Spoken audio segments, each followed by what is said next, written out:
angles here at Sonee's Florida Sports Report. You know, we don't let a beam hold us back. When I need to talk to one time, I need to talk to one time. So he's getting that other hand wrapped, and so we're going to sit here for a minute and just talk a little bit. So I don't know, though, but I told Dan I want to stay cute, so I don't like getting hit in the face. So I have to be like a knockout puncher, you know, first round knockout, and that just doesn't happen your whole career. But you know what? Spending a little time on that heavy bag, we did that so that you young boxers out there see there's a lot of theory behind hitting the bag. It's not just about pounding that bag, huh, Keith? Yeah, like you said, there's a lot going behind it. You know, you should always be thinking about a fight scenario, whether you're shadow boxing, hitting the heavy bag, or on the mitts. You know, boxing is it's a sport, but it's a very dangerous sport. I like saying that it's one of the only sports that people don't play. Boxers don't play. So you know, number one rule: protect yourself at all times. That's why I was saying keep your hands up, throw from the chin, back to the chin, and you know, you just gotta work on your craft every day. You know, it doesn't happen overnight. Champions aren't created overnight. Legends aren't created overnight. You just gotta put in a lot of hard work and dedication. And that's where the art of it comes in, is it not? I mean, like, you know, you said that it's not just a, you know, you don't play this. When I saw you working on that heavy bag, there's a certain amount of artistry and beauty to that movement that you have, and I'm sure you've noticed that in some of our boxing legends that we remember. It's really, that's where my passion lies in the sport, is in the art of the sport. And the fact that, you know, even though we're moving around the ring and we're applying damage to another being, you know, we're doing it in a very rhythmic way. And like you said, it's like an art. It's almost like, it's like dancing, you know. It's dancing, just a lot violent, you know, a little bit more violent than dancing. And you don't like your partner so much. Exactly. You know, you know, sometimes you guys get in close, but you're definitely not the best of friends, at least not while you're in the ring. Let's talk a little bit about fights that have happened, because there's been some exciting boxing going on before we talk about what's going on with you. What was your take on that, you know, I know you wanted Paulie. You and Paulie been going back and forth, and I really wish you could have had Paulie for this next fight, honestly. But what'd you think about that Broner-Malignaggi battle? It was a pretty good fight, you know. You really can't complain. I think the fans got their money's worth. It was very interesting. What you got to see, in my opinion, was two world-class fighters that came in to fight their fight.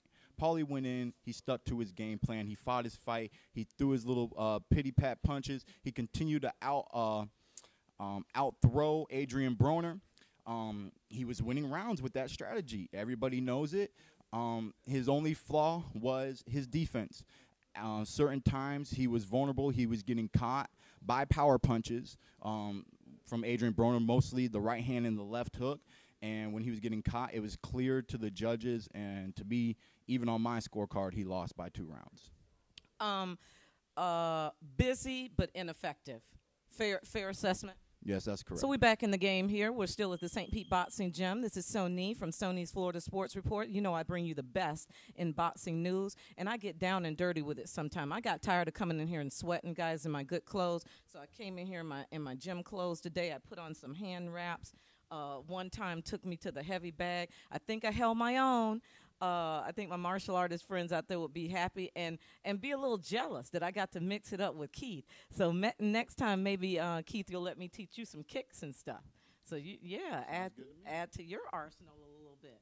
Now, let's get back to Paulie, Adrian. To be honest, I didn't watch it. You know, I was interested in the fight, but I'm not interested in the hype. I'm not interested in the talk.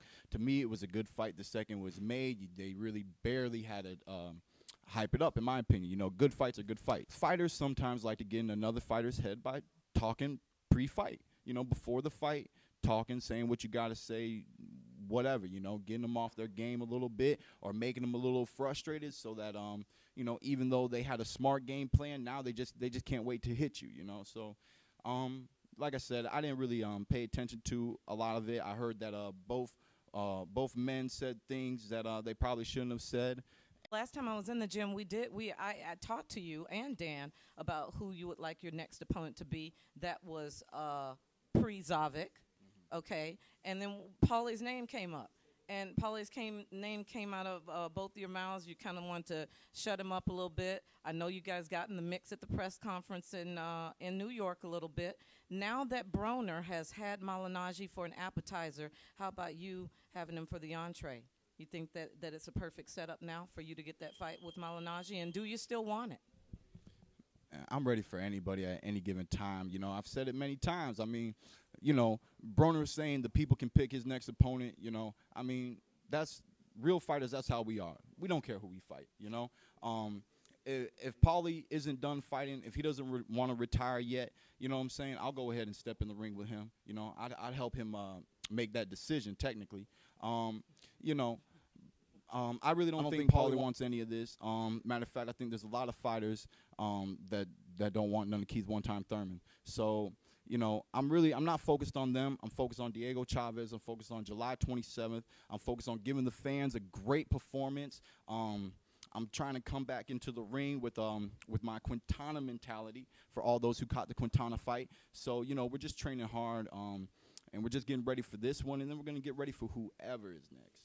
Okay, now for there's always naysayers. There's always critics. And you know I come in and I ask the hard questions, Keith, and I know you appreciate that. We don't answer just the cush questions here. So the question I have for you with regard to Diego Chaves is, what do you say to the people who say, well, why isn't Keith, why isn't he fighting someone who's more of a name, and why isn't this happening, or why isn't that?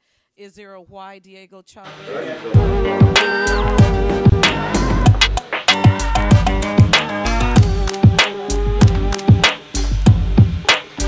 Daquan Arnett in the house. Turn around here, meathead. I am Orlando. One time. Is he up? We up. We awake, baby. We awake. We feel good. Yeah. We're getting ready for July. You know the routine.